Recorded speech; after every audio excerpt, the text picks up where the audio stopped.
নাই প্ৰথম কথা হৈছে বিজেপি আৰু বিপিএফৰ অসমত চৰকাৰ চলি আছে হঠাতে যোৱাকালি মন্ত্ৰী ভৱেশ কলিতাৰ এটা ষ্টেটমেণ্ট আমি পাইছোঁ গতিকে ইয়াক লৈ মই শংকিত নহয় বা আমি শংকিত নহয় আমি বিটিচি প্ৰশাসনে ইতিমধ্যে 15 বছৰ বিটিচি অঞ্চলৰ ৰাইজৰ হৈ উন্নয়নৰ কাম কৰিছোঁ আৰু মই দৃঢ় বিশ্বাসী যিমানে যি কওক বিজেপি খেলিলেও এজিপি খেলিলেও কোনোবাই খেলিলেও বিপিএফ দলে বিটিচি চৰকাৰ গঠন কৰিব বিটিচি নিৰ্বাচনক লৈ এতিয়া সকলো ৰাজনৈতিক দলে তৎপৰ হৈ পৰিছে আৰু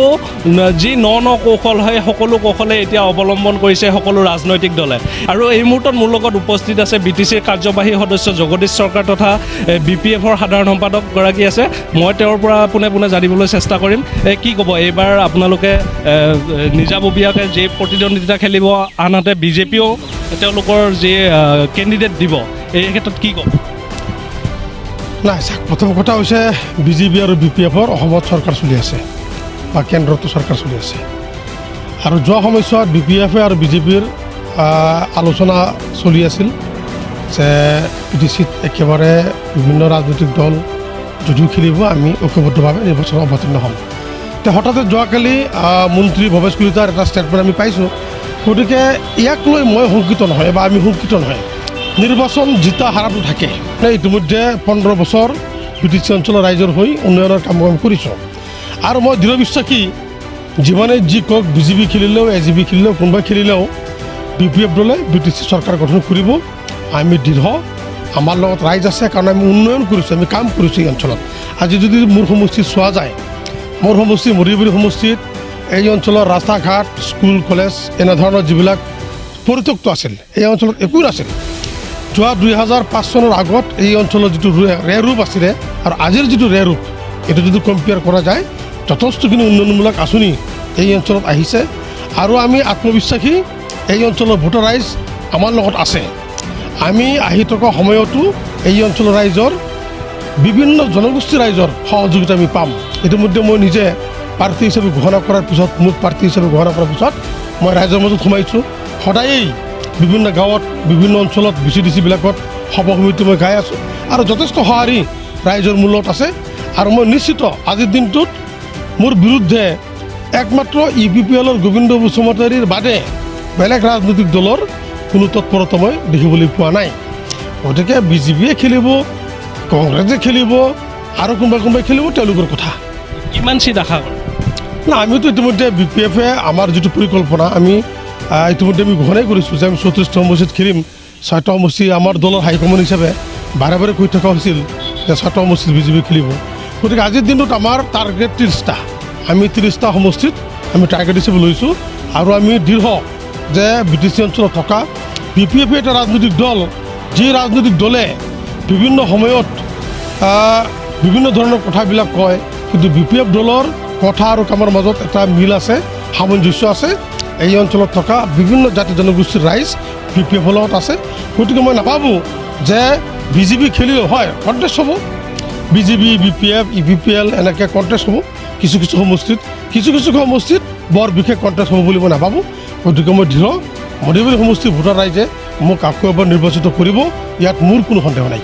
হাগ্ৰামা মহিলাই ডাঙৰীয়া কৈছে পুলিচে জিকাবও পাৰে হৰাবও পাৰে এই ক্ষেত্ৰত আপুনি কি নাই শিৱসাৰে যোৱাকালি এটা ষ্টেটমেণ্ট দিছে মই নিজেই চাইছোঁ ষ্টেটমেণ্টটো যে ভাৰতবৰ্ষৰ প্ৰধানমন্ত্ৰী নৰেন্দ্ৰ মোদী ডাঙৰীয়া যেতিয়া 7 তাৰিখে কোকৰাঝাৰলৈ আহিছিল যেতিয়া গুৱাহাটীৰ পৰা উচ্চপদস্থ আৰক্ষী বিষয়া কিছু আমাৰ বিটিচিলৈ আহিছিল কোকৰাঝাৰলৈ আহিছিল নিৰাপত্তাজনিত বিষয়টো তেওঁলোকে চোৱা চিতা কৰিছিল আৰু তাত কোনোবা উচ্চপদস্থ আৰক্ষী বিষয়াই এনেধৰণৰ কথা কোৱা বুলি আমিও শুনিছোঁ যে নিৰ্বাচনত জিকা হাৰাটো আমাৰ ওপৰত নিৰ্ভৰ কৰিব তেনেধৰণৰ কথা আৰু সঁচাকৈ যদি এইটো হয় এইটো গৰ্হিত এইটো গৰিহণাযোগ্য নিশ্চিতভাৱে ইয়াত কিবা ৰহস্য আছে গতিকে আমাৰ চিফ ডাঙৰীয়া ইতিমধ্যে যোৱাকালি তেখেতে মিডিয়াতে কৈছে যে আজি অসমৰ মাননীয় মুখ্যমন্ত্ৰীৰ লগত বিপিএফ আৰু বিজেপিৰ সভাপতি তেওঁলোকৰ লগত আমাৰ আলোচনা আছে মিটিং আছে গতিকে আজি এই কথাটো উত্থাপন কৰা হ'ব মুখ্যমন্ত্ৰীৰ ওচৰত উত্থাপন কৰা হ'ব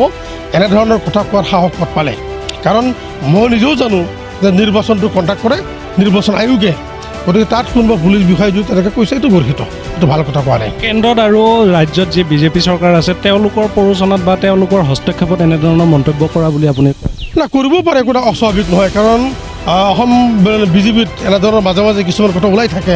বিভিন্ন ধৰণৰ কথাবিলাক কোনো অভিভাৱক নহয়, কিবা নহয়, এনেধৰণৰ কথা কৈ থাকে। গতিকে আজিৰ দিনটোত অসমত বিজেপি চৰকাৰ এবছলুট মেজৰিটি চৰকাৰ নহয়। অসমত বিজেপি চৰকাৰ এবছলুট মেজৰিটি চৰকাৰ নহয়। যোৱা লোকসভা নিৰ্বাচনৰ সময়তো অসমৰ মাননীয় মুখ্যমন্ত্ৰী ডাঙৰীয়াই আমাৰ ওদালগুৰি জিলাত থকা যিমান কেইজন EM, MCLA, MLA মন্ত্ৰী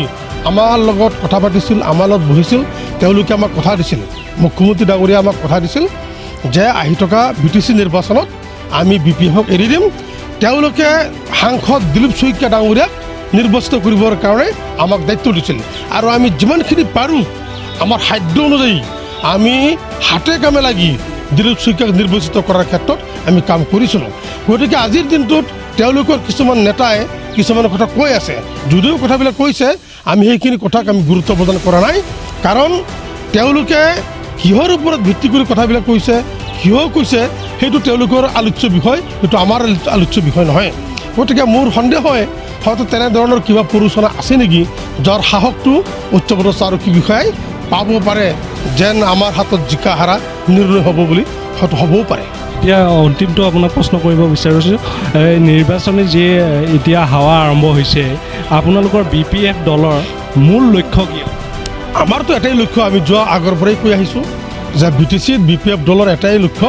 শান্তি সম্প্ৰীতিৰ লগতে এই অঞ্চলৰ উন্নতি। এই অঞ্চল এটা পৰিত্যক্ত অঞ্চল আছিল, এই অঞ্চলৰ ৰাইজে আন্দোলন কৰিছিল আৰু আন্দোলনৰ পৰিপ্ৰেক্ষিতে BTC চুক্তি হৈছিল। এই BTC চুক্তি হোৱাৰ পিছত এই অঞ্চলৰ যিটো আন্দোলন মানে উন্নয়নৰ যিটো ধাৰা সেইটো অব্যাহত আছে। আজি এই অঞ্চলত যথেষ্টখিনি উন্নয়ন হৈছে। গতিকে আহি থকা সময়তো উন্নয়নটোকে মূল মন্ত্ৰ হিচাপে লৈ আমি ৰাইজৰ মাজলৈ যাম।